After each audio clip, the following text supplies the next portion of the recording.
Number 8. So this is part 2. Questions you can ask pertaining to relationship.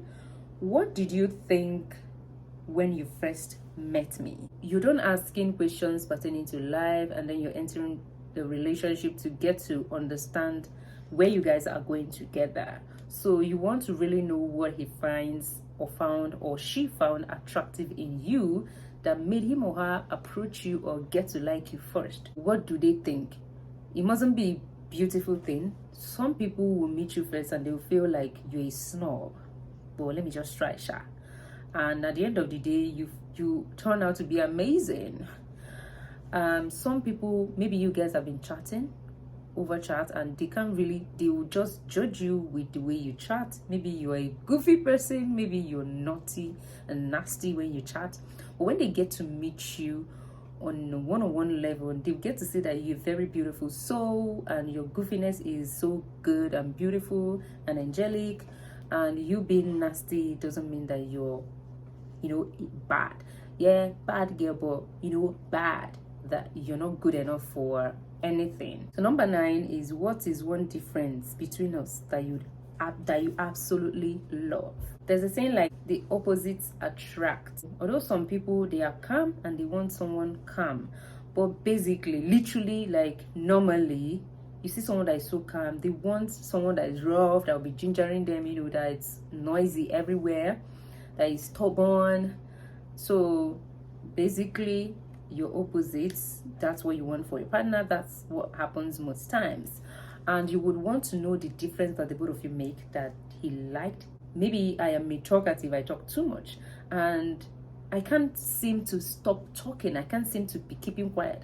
I might have told myself countless times, I'm going to try to talk less, I talk too much.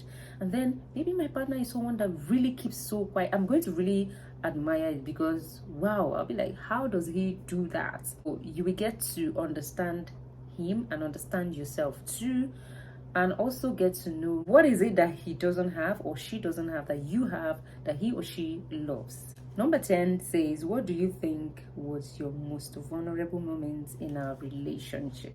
Well, I don't need to explain this. You guys know your vulnerable moments, and if he or she is ready to answer you, that's a beautiful question. Number 11 says, what's your favorite non-physical quality about me? It is really good to know the non-physical quality that your significant other have about you. So it is not about you having big boobs, big butt, or tiny butt, or being short, or being tall, or being fair, or being dark skinned.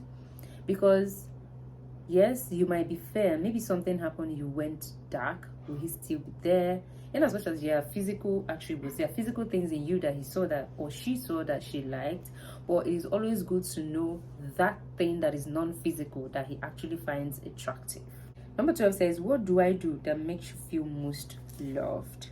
So you need to know what you do that he really or she really likes, or makes him feel that you really love him, or makes her feel like you really love her.